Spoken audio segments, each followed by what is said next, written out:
In 2007, there was a Carnegie Mellon professor named Randy Pausch who was diagnosed with terminal cancer. He knew he had to step down mid-semester from teaching. So on September 18th, 2007, before a packed auditorium, he delivered his final and recorded lecture. Pausch lectured about the lessons he had learned throughout life, and he gave advice for all of the students on how they could continually chase down their childhood dreams. And it's so good. You could watch it on YouTube. It is written in a book now. It is an amazing lecture with so much hope and empathy tied to it. On July 25th, 2008, Dr. Pausch died. But this last lecture, it really now is an internet sensation, a best-selling book, and a celebration of a life spent achieving his dreams and teaching how others can too. In so many ways, Paul is like a dying educator saying the final things on his heart to his students like Timothy. What we hear in 2 Timothy may just be the rawest and most honest application to faith in all of the Bible. In chapter 1, what comes across louder than anything, it jumps off the page, is the reminder for Timothy to not be ashamed. He says it twice in two pivotal moments in the chapter. Do not be ashamed. At this point in the New Testament context, Paul has been traveling Europe, planning churches and organizing communities of faith around this notion that Jesus is Lord. Word is spreading and the work is spreading from country to country, but they keep bumping up against Roman and Jewish resistance. If you were to say phrases like Jesus is Lord or Jesus died and resurrected for humanity, that is a tough thing to sell when you're trying to say it to Romans who believe Caesar is Lord, or Orthodox Jews who are still waiting for the Messiah. So here's Timothy. He's young, he's talented, but he's timid. Here's Paul. He's getting older, he's on the back half of his career, and he's also now in prison, in jail, abandoned by most of his friends. Yet he has the presence of mind in this moment to remind Timothy, don't be ashamed. So hear these words again in verses 8 and 9. Do not be ashamed then of the testimony about our Lord or of me as a prisoner, but join with me in suffering for the gospel, relying on the power of God who saved us and called us with a holy calling, not according to our works, but according to his own purpose and grace. For Paul, Jesus suffered unto us the world, and now it is Timothy's turn to share this good news with everybody. And it's our turn too. We can't be ashamed of the work of Christ. We can't be ashamed that our lives at some point will come to an end. We must claim in those days before that our faith matters, and we must live it out. We must, like Dr. Pausch says to his students, chase after those dreams, because those dreams are gifts from God. Hidden in chapter 1, in the middle of all these verses, Paul tells us how best we can approach this idea of not being ashamed. It's in verse 6. I remind you to rekindle the gift of God that is within you. This is how you live unashamed. You rekindle the gift of God that is already inside of you. You have to allow your passions, allow your raw instinct, your purest desires, which are God's good gifts placed inside of you. And you have to allow those things to become your passion. Over the last 3 months, I've taught the Enneagram during our Sunday Night Live discipleship program. This last month, we talked about the same idea we actually talked about last Lent. It's the concept of your soul or your soul child. I love this phrase. It sounds more complicated than it is. When we're born with a soul. That soul is the piece of you that is and remains connected to God. Over time, though, through our egos and through pain and through situations we can't even describe at times, we begin to distance ourselves from our soul. We lose sight and even connection with God. But faith and community and spirituality and church help return us back to our soul. They reconnect us with God. If we used a Eucharistic term, it remembers us back to the body. For some people, to get back to God means they need to repent. They need to turn of their wicked ways, seek forgiveness, fall on their knees, and ask God for forgiveness. For others, though, their path back to God is through acceptance. They don't need to fall. They need to rise. For too long, they've allowed the world to tell them that they aren't good enough, and they've believed it. They've allowed the world to tell them they aren't acceptable for who they are as they are, and they've believed it. And they have pushed themselves further and further away from their soul. The path they need to take to get to God is upward. They must learn to rekindle the gift that God gave them. They must rise. I think Paul is telling Timothy to rise. And he gives him 3 good words that matter even for us today. So in a good lecture format, I would like to give you 3 words that burst off the page from this chapter that Paul uses to tell Timothy to rekindle his soul so he cannot be ashamed of spreading the gospel. The first good word is in verses 3 and 4.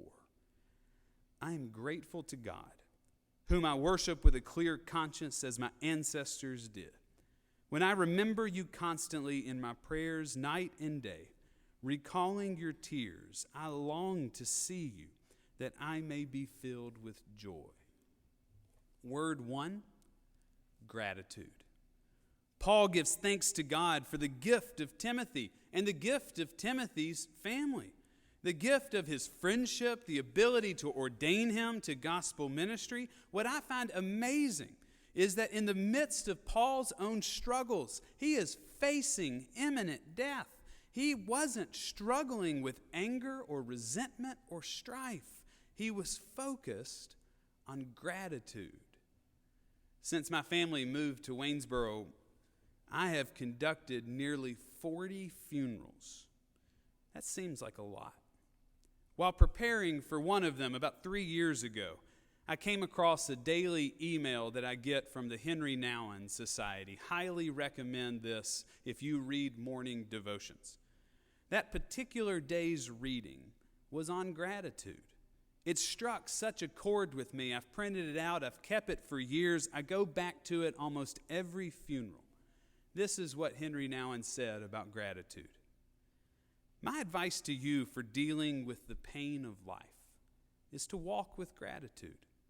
The pain of losing a loved one is immense, but being grateful for the years that you had with her, being grateful for being his big brother, or being her dad, or his mom, or cousin, or friend, gratitude will push you forward. Gratitude will make room for you, the power you need to persevere. Gratitude will help heal the sword that pierces your soul. Paul is saying the same thing to Timothy. If you're going to live a life for Christ, then you're going to have to learn to rekindle those gifts that God placed inside of you. And the way you unlock this treasure is by understanding the power of gratitude. Word number 2, grace. I like to define grace as getting what we don't deserve. Verses 8 and 9 speak to this well. Do not be ashamed then of the testimony about our Lord or of me, his prisoner, but join with me in suffering for the gospel, relying on the power of God who saved us and called us with a holy calling, not according to our works, but according to his own purpose and grace. This grace was given to us in Christ Jesus before the ages began. This grace was given to us before the ages began. I really like this. To not be ashamed means you must see that by the grace of Christ's gifts that was placed in you, that were placed in your soul before the ages began.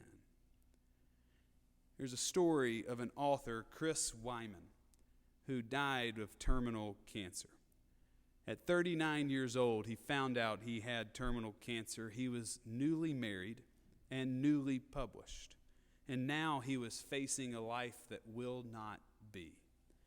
He was asked to write about his experience, and this is what he penned.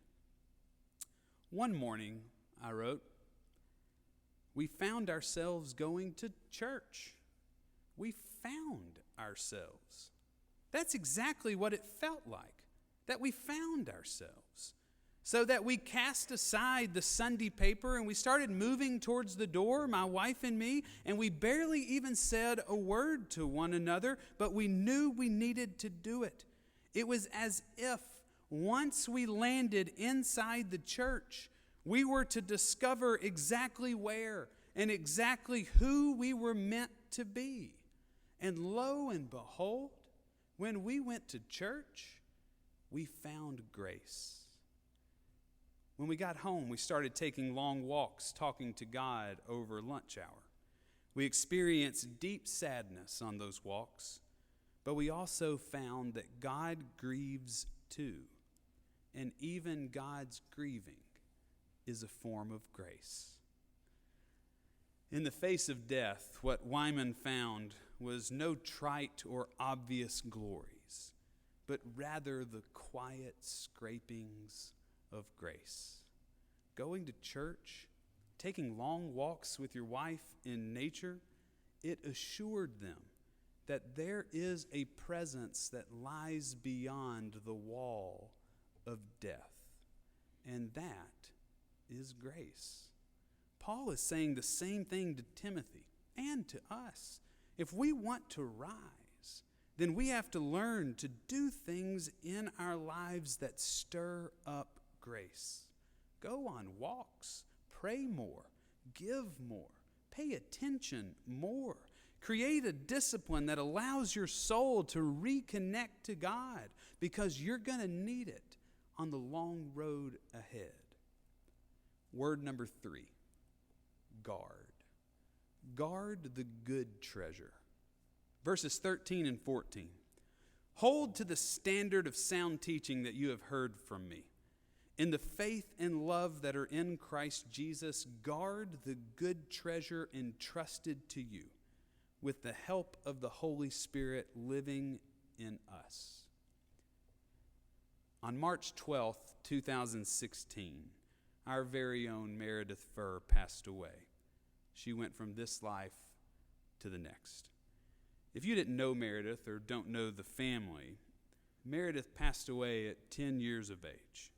She was a beautiful little girl, a sassy, determined, strong-willed super girl. She was diagnosed with cancer just weeks after my family arrived in Waynesboro. I would go weekly to UVA to sit with her, and we would talk. I had more conversations with Meredith than almost any other church member my first few months here. Sometimes we would talk about the weighty issues of life, like which socks she wanted to wear or why no blanket deserved to touch the toes of her feet. Other times it was about how she was going to help me take care of Henry's new little sister because Noelle was pregnant with Georgia at the time. Mare would let me know what it was going to be like to have a girl in the house because I didn't have a clue. Near to the end of her life, she would ask me serious questions that had no answers. Why did God do this to me? No 10-year-old should ever have to ask that question. This was my response in the hospital. God didn't do this, Mare. God didn't cause this. God did not give you cancer. Life did. Sickness and disease did. God is not forcing this on you. You are not asked to endure this because of something that you're being punished for. God is weeping and comforting you through this. God is not the cancer. God is the comfort that surrounds the cancer. It has taken me decades of struggling with the complexities of life to articulate pain and tragedy in this way. But I truly believe this is what we Christians must guard with. God is beyond the complexities. God is never the cancer. God is what surrounds the suffering, and God grieves alongside of us, even unto death. But you have to work through your complexities to find God on the other side. But when you do, you will find a peace in your unknowing. You will find rest in your wandering. We find that despite our limitations, that God exists beyond our own confusion and beyond our own concern, and that we know with a deeper, weightier ability to know that God is with us, even unto death. This is what Paul is telling Timothy, and this is what the text is telling us today, that we have to believe with a deeper, weightier ability to know that by working through the complexities of our life, the pain and the baggage that we claim and we bear, that we find God is with us, even unto death. And that is worth guarding. Now, I really believe that Meredith guarded this reality in the end, that God comforted her, even unto death.